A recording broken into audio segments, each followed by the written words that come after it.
अस्सलामु अलैकुम प्यारे दोस्तों। आज मैं आपको एक बहुत ही प्यारा और इबरत देने वाला किस्सा सुनाने जा रहा हूँ हज़रत ज़करिया अलैहिस्सलाम का। ये वो पैगंबर हैं जिन्हें अल्लाह ताला ने बुजुर्गी की हालत में औलाद की नेमत से नवाजा और जिनकी दुआ को अल्लाह ने कबूल फरमाया। एक दिन हज़रत ज़करिया अलैहिस्सलाम हज़रत मरियम अलैहिस्सलाम के कमरे में दाखिल हुए।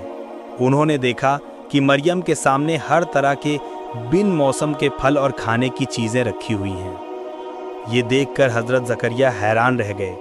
उन्होंने मरियम से पूछा, ऐ मरियम, ये सब तुम्हारे पास कहाँ से आया? ये तो इस मौसम के फल नहीं हैं। हज़रत मरियम अलैहिस्सलाम ने बहुत अदब से जवाब दिया, ये सब अल्लाह ताला की तरफ से आया है। अल्लाह जिसे चाहता है उसे बेहिसाब रिस्क अता करता है। ये सुनकर हज़रत ज़करिया गहरी सोच में पड़ गए। वे उस वक्त बहुत बूढ़े हो चुके थे। उनकी बीवी भी उम्र के आखिरी हिस्से में थीं। दोनों अब तक औलाद की नेमत से महरूम थे। लेकिन जब उन्होंने ये देखा कि अल्लाह मरियम को बिन मौसम के फल दे सकता है तो उनके दिल में उम्मीद की एक किरण जगी। उन्होंने सोचा, जब अल्लाह मरियम के कमरे में बिन मौसम फल भेज सकता है तो वो मुझे भी तो औलाद दे सकता है, चाहे मैं कितना भी बूढ़ा क्यों ना हो गया हूँ। फिर उन्होंने अपने दोनों हाथ उठाए और बहुत नम्रता से दुआ की, ऐ मेरे परवरदिगार, मेरी कमर झुक चुकी है, मेरे बाल सफ़ेद हो चुके हैं। मैंने जिंदगी भर तुझसे जो मांगा तूने हमेशा दिया। अब मैं तुझसे एक नेक औलाद की दुआ करता हूँ। अगर मैं बे औलाद मर जाऊंगा तो मेरा कोई वारिस न रहेगा। ऐ अल्लाह, मुझ पर रहम फरमा और मुझे एक नेक बेटा अता कर जो तेरा सच्चा बंदा हो। अल्लाह ताला ने उनकी दुआ सुन ली और फरमाया, ऐ ज़करिया, हम तुम्हें खुशखबरी देते हैं कि तुम्हारे यहाँ एक बेटा पैदा होगा जिसका नाम याह्या रखा जाएगा। ये सुनकर हज़रत ज़करिया और भी हैरान हुए। उन्होंने अर्ज़ किया, ऐ मेरे रब, मैं और मेरी बीवी दोनों बूढ़े हो चुके हैं, ऐसे में हमारे यहाँ बच्चा कैसे पैदा होगा? अल्लाह ने फरमाया, ज़करिया, ये मेरे लिए कोई मुश्किल काम नहीं है। तुम तो पहले कुछ भी न थे और मैंने तुम्हें पैदा किया। जब मैं तुम्हें कुछ नहीं से पैदा कर सकता हूँ तो तुम्हें बुढ़ापे में औलाद देना मेरे लिए क्या मुश्किल है। फिर भी हज़रत ज़करिया ने कहा, ऐ मेरे रब, मेरे दिल को इत्मीनान हो जाए, मेरे लिए कोई निशानी बता दे जिससे मुझे यकीन आ जाए। अल्लाह ने फरमाया, तुम्हारे लिए निशानी ये है कि तुम 3 दिन और 3 रात किसी से बात नहीं कर सकोगे। तुम्हारी ज़बान बंद रहेगी लेकिन तुम इशारे से लोगों को समझा सकोगे। अल्लाह का हुक्म सुनकर हज़रत ज़करिया अलैहिस्सलाम बहुत मुतमईन हो गए। उन्होंने 3 दिन तक किसी से ज़बान से बात नहीं की, बस इशारों से ही बातें समझाई। 3 दिन बाद उन्होंने देखा कि उनकी बीवी को माहवारी यानी हैज़ शुरू हुआ, तो उन्हें यकीन हो गया कि अल्लाह की रहमत उतर आई है। कुछ वक्त गुजरने के बाद अल्लाह ताला की रहमत से उनकी बीवी हामिल यानी गर्भवती हो गई और फिर कुछ महीनों बाद अल्लाह के हुक्म से एक प्यारे से बेटे ने जन्म लिया। जैसा कि अल्लाह ने फरमाया था, उनका नाम रखा गया याह्या। अल्लाह ने हज़रत याह्या के दिल में अपना ख़ास नूर और रहमत रखी। बचपन से ही वे बहुत शांत, समझदार और अल्लाह से डरने वाले थे। जब वे 4 साल के हुए तो ज़्यादातर घर के अंदर ही रहते थे। दूसरे बच्चों की तरह खेलना कूदना उन्हें अच्छा नहीं लगता था। वो अक्सर एक कोने में बैठ जाते, अल्लाह की याद में गुम हो जाते और उसकी खौफ से रोते रहते। एक दिन उनकी वालिदा ने प्यार से कहा, बेटा याह्या, अगर तुम हमेशा घर में ऐसे ही बैठे रहोगे तो आलसी बन जाओगे। जरा बाहर जाओ, बच्चों के साथ खेलो, थोड़ा मन बहलेगा, दिल को सुकून मिलेगा। लेकिन हज़रत याह्या ने बहुत अदब से कहा, अम्मी, मैं खेलना नहीं चाहता। मैं चाहता हूँ कि मेरा दिल हर वक्त अल्लाह की याद में लगा रहे। उनकी बात सुनकर उनकी वालिदा की आंखों से आंसू निकल आए। उन्होंने अपने बेटे को सीने से लगाया और कहा, बेटा, तू तो सचमुच अल्लाह का नेक बंदा बनेगा। समय बीतता गया और हज़रत याह्या अलैहिस्सलाम बड़े हुए। उन्होंने छोटी उम्र से ही लोगों को सच्चाई, परहेजगारी और नेक रास्ते पर चलने की तालीम दी। वे हमेशा अल्लाह की किताब के हुक्मों पर अमल करते, कभी झूठ नहीं बोलते, कभी किसी का दिल नहीं दुखाते। उनका चेहरा हमेशा नूर से चमकता रहता था। हज़रत ज़करिया अपने बेटे को देखकर खुश होते, अक्सर सजदे में गिर जाते और कहते, ऐ मेरे रब, तू कितना बड़ा मेहरबान है। जिस चीज़ की उम्मीद मैंने खो दी थी उसे तूने मेरी झोली में डाल दिया। हजरत ज़करिया अलैहिस्सलाम अल्लाह की बारगाह में अर्ज करने लगे, ऐ मेरे परवरदिगार आलम, मेरा बेटा याहिया अक्सर अकेले बैठा रहता है और सोचता रहता है। उसके चेहरे पर मुस्कुराहट तक नहीं आती। या अल्लाह, उसकी ये हालत बदल दे, उसे थोड़ी खुशी, थोड़ा अपनापन अता कर दे। अल्लाह ताला ने फरमाया, ऐ ज़करिया, तुमने मुझसे एक नेक और सच्चे बेटे की दुआ की थी और मैंने तुम्हें वही दिया है। मुझे तो ऐसे ही बंदे प्यारे लगते हैं जो हमेशा मेरे लिए रोते हैं, मेरी तरफ झुकते हैं और मेरे सिवा किसी और से कुछ नहीं मांगते। ये सुनकर हजरत ज़करिया अलैहिस्सलाम का दिल खुश हो गया। उन्होंने सजदा किया और कहा, अल्हम्दुलिल्लाह, जो अल्लाह अपने बंदों को अपनी याद में रुला दे, उससे बड़ी नेमत और क्या हो सकती है। कहते हैं कि जब हज़रत ज़करिया अलैहिस्सलाम बड़े हुए तो उन्होंने अपने वालिद से वसीयत, नसीहत और इल्म हासिल किया। वे बहुत सादा ज़िंदगी गुजारते थे। उनके लिबास बिल्कुल सादे होते थे और खाना पीना भी बहुत मामूली रखते थे। उम्र बढ़ने के साथ उनका जिस्म दुबला और नाजुक हो गया था। ज़्यादातर वो बैतुल मुक़द्दस यानी मस्जिद अक्सा में रहते, दिन रात इबादत करते और कभी गफलत में नहीं पड़ते थे।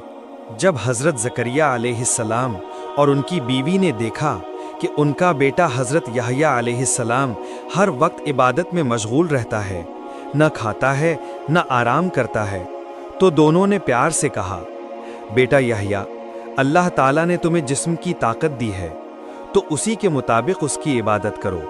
ये तो बहुत अच्छी बात है कि तुम इबादत में मगन रहते हो, मगर बेटे, खाने पीने की भी ज़रूरत है।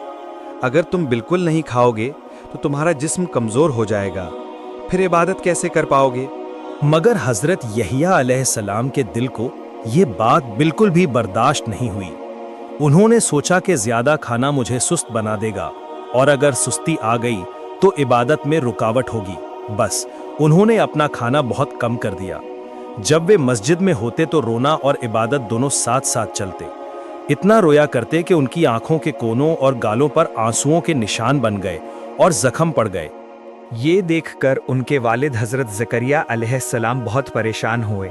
वे अपने बेटे की आंखों के नीचे कपड़े की पट्टी बांधते ताकि आंसू गाल तक न पहुँचें और जख्म और बढ़ न जाएं।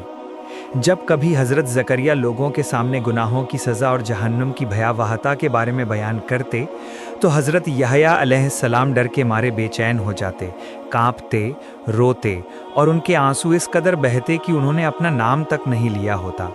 इसलिए हज़रत ज़करिया ऐसी बातें अपने बेटे याहया की मौजूदगी में नहीं करते थे। वे तब बातें करते जब याहया महान नहीं होता था। एक दिन वाज शुरू हुआ। हजरत ज़करिया चारों ओर नज़र की, देखना चाहा कि उनका बेटा वहाँ है या नहीं, पर हजरत याहया कहीं दिखे नहीं। उन्होंने सोचा आज शायद नहीं आया, तो उन्होंने बनी इसराइल के लोगों में जन्नत की नेमतों और जहन्नम की भयावहताओं के बारे में बयान करना शुरू किया।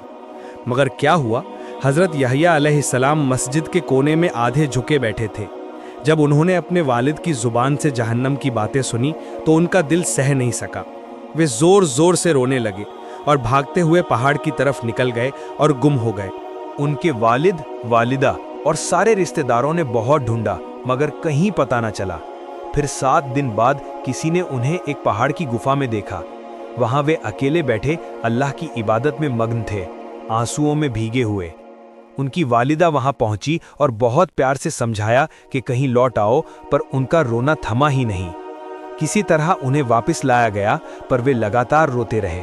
एक दिन हजरत ज़करिया ने पूछा, बेटा तुम इतना क्यों रोते हो? आखिर किस बात का गम है? हजरत यहिया ने पक्की आवाज में कहा, अब्बा जान बताइए तो सही, मैं क्यों ना रोऊं? जहन्नम की आग इतनी भयंकर है और मुझे उसके बुझाने के लिए मेरे पास कुछ भी नहीं। अगर शायद मेरे आंखों के आंसू ही उसे ठंडा कर दें तो बस इसी उम्मीद पर मैं रोता हूं। सुभान अल्लाह, क्या नूरानी जवाब था, क्या हफ्ते का डर उनके दिल में था। इस तरह हज़रत यहिया अलैहिस्सलाम अपने ज़िंदगी का हर पल अल्लाह की इबादत और तौबा के आंसुओं में गुजारते रहे। दूसरी तरफ बनी इसराइल की कमियां बढ़ती चली गईं। उन्होंने अल्लाह ताला की नाफरमानी की हदें पार कर दीं और दीन यानी शरीयत को छोड़ दिया। हज़रत ज़करिया अलैहिस्सलाम उन्हें सीधा रास्ता दिखाने की पूरी कोशिश करते रहे, मगर जितना समझाते लोग उतना ही इनकार करते। यहाँ तक कि उन्होंने हज़रत ज़करिया को मार डालने की साजिश रच ली। پھر ایک دن حضرت زکریا کچھ لوگوں کے بیچ بیٹھ کر نصیحت کر رہے تھے کہ اچانک ایک گروہ ہتھیار لیے ان کی طرف آیا، انہیں مار ڈالنے کا ارادہ تھا۔ یہ دیکھ کر حضرت زکریا ڈر گئے اور جنگل کی طرف بھاگے۔ دشمن بھی ان کا پیچھا کر رہے تھے۔ جب وہ بہت نزدیک آ پہنچے تو حضرت زکریا ایک بڑے پیڑ کے پاس پہنچے اور بولے، آئے پیڑ اللہ کے حکم سے مجھے اپنی اوٹ دے دے۔ اتنا کہتے ہی پیڑ دو حصوں میں بٹ گیا۔ حضرت زکریا ترنت پیڑ کے اندر داخل ہو گئے اور پھر پیڑ اپنے آپ جڑ گیا۔ مگر افسوس، ان کے لباس کا ایک ٹکڑا پیڑ کے باہر رہ گیا۔ دشمنوں نے دیکھا کہ وہ ایک دم غائب ہو گئے ہیں تو وہ پورے جنگل میں ان کی تلاش کرنے لگے۔ تبھی شیطان ابلیس نے آدمی کی شکل میں آ کر لوگوں سے کہا، تم لوگ زکریا کو کیسے ڈھونڈ پاؤ گے؟ وہ بڑا جادوگر ہے، میں نے اپنی آنکھوں سے دیکھا ہے کہ وہ اسی پیڑ کے اندر گیا ہے۔ دشمن بول پڑے، کیا بکواس کر رہے ہو؟ کون انسان پیڑ کے اندر کیسے جا سکتا ہے؟ ابلیس نے کہا، اگر تمہیں یقین نہیں ہے تو چلو میں تمہیں دکھاتا ہوں۔ شیطان ان لوگوں کو اسی پیڑ کے پاس لے گیا اور وہاں سے باہر نکلا ہوا کپڑے کا ٹکڑا دکھایا اور کہنے لگا، دیکھو یہ اس کی نشانی ہے۔ لوگ حیران رہ گئے اور بولے، یہ تو واقعی اسی کا کپڑا ہے۔ پھر انہوں نے ایک آرا منگوائی اور پیڑ کو چیرنا شروع کر دیا۔ پیڑ کاٹتے کاٹتے جب آرا حضرت زکریا علیہ السلام کے سر کے پاس پہنچا تو درد کی تیورتا سے وہ اف اللہ کی آواز کرنے لگی۔ اسی وقت اللہ کے حکم سے حضرت جبرائیل علیہ السلام حاضر ہوئے اور بولے، اے اللہ کے نبی، صبر کرو، کسی بھی طرح کی شکایت اور آہ زبان پر مت لانا۔ اگر تم نے آواز نکالی تو اللہ تعالیٰ تمہارا نام نبیوں کے فہرست سے مٹا دے گا اور تم روز شکر کے عظیم درجے سے محروم رہ جاؤ گے۔ انہوں نے کہا، تم اللہ کے نبی ہو کر مصیبت میں اللہ سے مدد مانگنے کے بجائے ایک پیڑ سے پناہ مانگ بیٹھے، یہ تمہارے لیے بہت بڑی غلطی ہے۔ کوئی پیڑ تمہیں بچا نہیں پائے گا۔ جو تم نے کیا ہے اس کی سزا کے طور پر یہ کافر تمہیں کاٹ کر دو ٹکڑے کر دیں گے۔ یہ باتیں سن کر حضرت زکریا علیہ السلام نے ایمان کی ہمت دکھائی، صبر کیا اور ذکر الہی کرتے ہوئے دل میں روحانی سکون رکھا۔ تھوڑی ہی دیر میں کافروں نے بڑی بے رحمی سے ان کے شریر کے دو ٹکڑے کر دیے۔ اللہ کا نام لیتے لیتے، ذکر کرتے کرتے حضرت زکریا علیہ السلام نے شہادت پائی۔ انہوں نے آخری دم تک کوئی آہ بھی نہ نکالی، کیول روحانی الفاظ بولے، انا للہ و انا الیہ راجعون۔ حضرت زکریا علیہ السلام کے انتقال کے بعد ان کا بیٹا حضرت یحییٰ علیہ السلام نبوت حاصل کر گئے۔ حضرت یحییٰ علیہ السلام نے اپنے والد کے ادھورے کام کو پورا کرنے کی ٹھانی اور لمبے سمے تک بنی اسرائیل کے بیچ دھرم کی راہ پر ہدایت اور پرچار کرتے رہے۔ رات در رات مسجد میں بیٹھ کر عبادت کرتے، زیادہ تر وقت مسجد اقصیٰ میں گزرتا اور لوگوں کو راہ ہدایت دکھاتے۔ لیکن افسوس، بہت کم لوگ ہی دھرم کے راستے پر آئے۔ ادھکتر لوگ حضرت یحییٰ علیہ السلام سے دشمنی کرنے لگے۔ ایک دن ایک یہودی عورت جو اپنے دوسرے پتی کے ساتھ رہ رہی تھی نے اپنے پہلے پتی کی وصیت کے چلتے اس پہلے پتی سے ہوئی ایک بیٹی کا رشتہ کسی اور سے طے کر دیا۔ حضرت یحییٰ علیہ السلام نے جب یہ سنا تو بولے، نہیں، یہ شریعہ کے بالکل خلاف ہے، ایسا نہیں ہوگا۔ پر اس عورت کے دوسرے پتی پر یہ باتیں بہت زیادہ اثر کر گئیں۔ اس نے اپنے لوگوں کو بھڑکایا۔ دھیرے دھیرے پورا شہر اس کے ساتھ ہو گیا اور سب حضرت یحییٰ علیہ السلام کے خلاف ہو گئے۔ افسوس، کسی نے بھی ان کی نصیحت کی قدر نہیں کی۔ اس عورت نے وہی شادی کروا دی۔ پھر حضرت یحییٰ علیہ السلام کو مارنے کی خونخوار سازش رچی گئی۔ ایک دن اسی آدمی کے اشارے پر حضرت یحییٰ علیہ السلام کو باندھ کر لایا گیا۔ لوگوں کی بھیڑ سامنے کھڑی تھی۔ اسی وقت آسمان سے فرشتہ جبریل علیہ السلام آئے اور کہا، اگر آپ چاہیں تو میں ان پاپیوں اور پورے شہر کو اسی وقت مٹا دوں۔ مگر حضرت یحییٰ علیہ السلام نے بڑی نرمی سے کہا، نہیں، میں ایسا نہیں چاہتا۔ جو کچھ میری تقدیر میں لکھا ہے وہی ہوگا۔ میں نہیں چاہتا کہ ان لوگوں کو کوئی نقصان پہنچے۔ جبریل علیہ السلام یہ سن کر چلے گئے۔ پھر وہ ظالم لوگ جھپٹ پڑے اور بڑی بے رحمی سے حضرت یحییٰ علیہ السلام کے سر کو تن سے الگ کر دیا۔ اس وقت ان کے کٹے ہوئے سر سے ایک روشن آواز اٹھی، ہے پاپیوں، آج آپ نے جو ظلم کیا ہے اس کا بدلہ تمہیں ضرور ملے گا۔ یہی تھا آخری پیغام۔ اس کے بعد حضرت یحییٰ علیہ السلام نے شہادت پائی۔ انا للہ و انا الیہ راجعون کی گونج آج بھی دلوں میں سنائی دیتی ہے۔ ان کی شہادت کے بعد فرشتے اللہ کے بارگاہ میں پہنچے۔ آنکھوں میں آنسو تھے اور دلوں میں سوال تھا، اے اللہ، तूने अपने इतने प्यारे नेक बंदे को काफिरों के हवाले क्यों कर दिया? अल्लाह ने फरिश्तों से कहा, मतलब समझ से, मैं आमतौर पर दुष्टों को सजा देता हूं ताकि मैं अपने दोस्तों की हिफाजत कर सकूं, पर इस बार मेरी मर्जी कुछ और थी। मैंने देखा कि ये लोग मेरे नबी पर जुल्म कर रहे हैं, तो मैंने उन्हें इतना बेचैन कर दिया कि उन्होंने खुद अपने हाथों सबसे बड़ा गुनाह कर लिया। मेरे नबी के लिए मेरी कुर्बत दुनिया से ज्यादा है। बेहतर यह था कि मैं चाहता था कि मेरा हुक्म पूरा हो जाए और मेरा प्यारा नबी इस दुनिया की तकलीफों से आजाद हो जाए। अब ये जालिम दुनिया में भी सजा पाएंगे और आखिरत में भी, क्योंकि अल्लाह का हिसाब बहुत सख्त है। हदीस में आता है कि जब हज़रत याहिया अलैहिस्सलाम शहीद हुए तो वो औरत और उसकी बेटी छत से गिर पड़ी और मर गईं, और कुछ ही दिनों में वो ताकतवर आदमी भी दर्दनाक मौत मरा। असली सज़ा तो उनका इंतज़ार कर रही थी आखिरत में, क्योंकि अल्लाह का हिसाब कड़ा है। अल्लाह ताला हमें हज़रत ज़करिया अलैहिस्सलाम और हज़रत याहिया अलैहिस्सलाम की ज़िंदगी से सबक लेने की तौफीक दे, आमीन। प्यारे दोस्तों, ये थी हज़रत ज़करिया अलैहिस्सलाम और हज़रत याहिया अलैहिस्सलाम की दर्द भरी दास्तान। अगर ये कहानी आपको अच्छी लगी हो तो चैनल को लाइक सब्सक्राइब ज़रूर कर देना और अपने दोस्तों में शेयर करना ना भूलें। अल्लाह हाफ़िज़।